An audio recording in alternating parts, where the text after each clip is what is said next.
This is how we get. This is how we get defund the police signs around District of Columbia and advocating for this is advocate to incentivizing? defund the police. But you did defund them. $15 million budget cut. A $15 million budget cut in 2020. Mayor Bowser, is the District of Columbia more dangerous during your tenure? Congresswoman, as you have heard, we have experienced over the last 10 years decreases in violent crime, all categories of crime. You also heard me talk about in my testimony, especially in the last 3 years, being very concerned. What about since last year, Mayor? What about it? Is it more dangerous this year than it was last year? I'm going to ask the chief to give you the data. I'm asking you, Mayor, because I see that crime is up 27%. That doesn't sound like a decrease to me.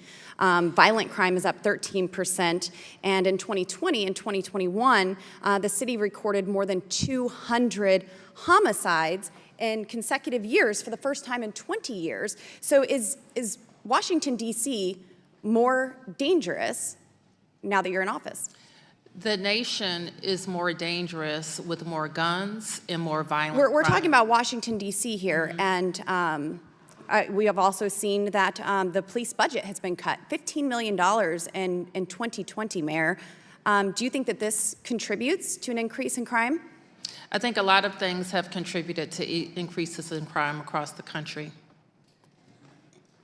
What about in Washington, D.C.? Do you think that the $15 million budget cut to MPD in 2020 caused an increase in crime here in the District of Columbia? I think that we need to have 4,000 police officers over the course of the last several years. So you want more police officers? Yes. Well, in the past, you've hired on average 300 new police officers each year, but in 2022, you hired 103.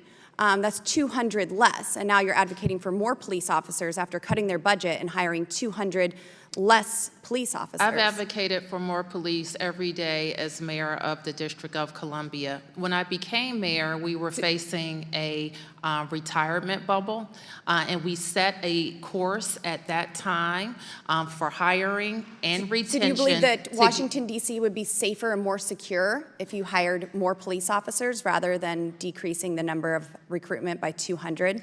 We're not decreasing recruitment, but we are facing, as cities in police departments around the country, less interest in joining police departments. Why do you think that is? Do you think that our police officers have been demonized because of the rhetoric that is flowing from this city and many other cities across our nation? I think that policing is a tough job. I would agree. And it's a job that has grown tougher over the years. And I think that— Particularly, when do you think it became more tough? Maybe when they were attacked for doing their jobs, protecting citizens? When they lost their funding? Congressman, if I'm allowed to speak, I'll Yes, ma'am. answer you, but I'm not going to talk over you.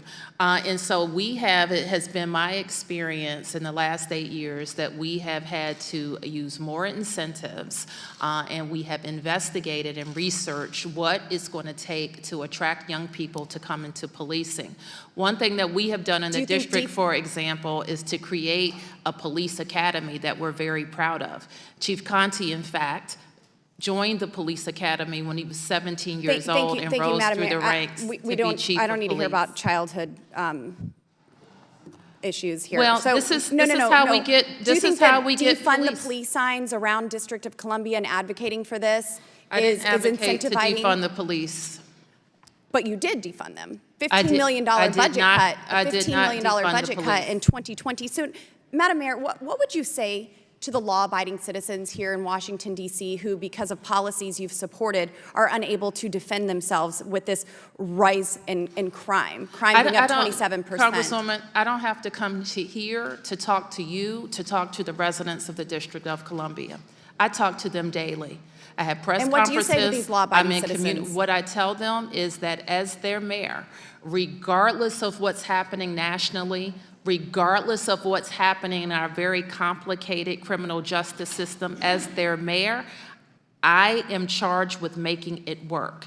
And if that means— Is it working? I am charged with making it work. And what I have Do you think that you're doing a good job with that? Because I'm seeing that crime is up, violent crime is up, homicides are up, police funding is down, police recruitment is down. So is it working?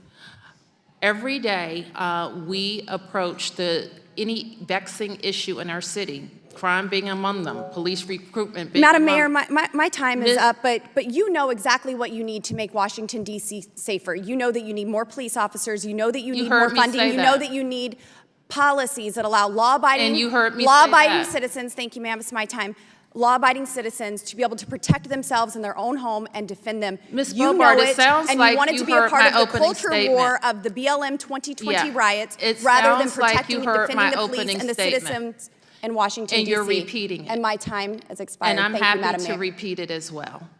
And what we have said, Mr. Chairman, if you would permit me, in that I was overtalked much of that 5 minutes, is that we have been very focused on how to make sure we have a policy environment that supports a safe city, but also that we approach it not just with law enforcement, but with opportunities and with prevention. Your policies are clearly making your city more dangerous, not safer.